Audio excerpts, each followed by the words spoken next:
Капитан мырза, бірінші мамандарға өрт сөндіру бөлімі жеке құрамы Ақтау қаласында орналасқан көп қабатты ғимараттарға профилактикалық сабақ жүргізуге сапқа тұрды. Ақтау қаласындағы төтеншеліктер көп қабатты тұрғын үйлерде қайғылы оқиғаларға жол бермеу мақсатында профилактикалық іс-шарасын жүргізді. Алдымен 17-ші шағын аудандағы тұрғын үй кешенінің бірінде басталды. Көп қабатты үйде қандай да бір қауіпті жағдай орын алса, төтенше мамандар арнайы техникамен аулаға бөгетсіз кіру керек.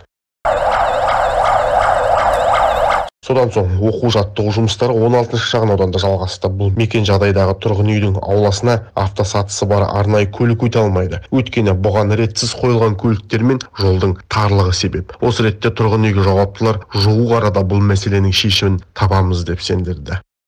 Мәселен, бізде осы үйде арнайы проект белгіленіп қойған пандус бар. Өрт кезінде осы пандус арқылы машина келіп осы жерге кіре алады аулаға.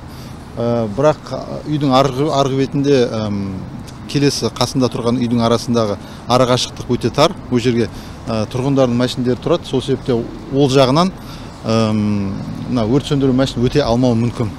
Тұрғындарға үндеу айтып отырмын, осындай жерлерге машина қоюға болмайды негізі. Бірақ өз тарапымыздан енді бұл жерге белгі қоюға жақын арада тырысамыз. Ескерту айтуға бізде өз тарапымызда шаралар қолданамыз, ескерту айту бойынша. Былтыр қаладағы тұрғын үйлерде 22 өрт тіркелсе, жыл басынан бері бір оқиға орын алған. Төтенше жағдай кезінде жедел әрекет ету, жапа шеккендер санын азайту үшін аталған мәселе кедергі келтіреді дейді мамандар. Ақтау қаласы аумағында түнгі уақытта өрт автокөліктерінің көп қабатты тұрғын үйлерге кедергісіз кіру бойынша жаттығу сабағы өткізілуде. Сабақтың басты мақсаты көп қабатты тұрғын үйлерде өрт орын алған кезде автокөліктердің өрт сөндіру автокөліктерінің және өрт сөндіру автокөтер-сатыларының кедергісіз кіруі және өрт орнына нақты баруын мақсат болып табылады.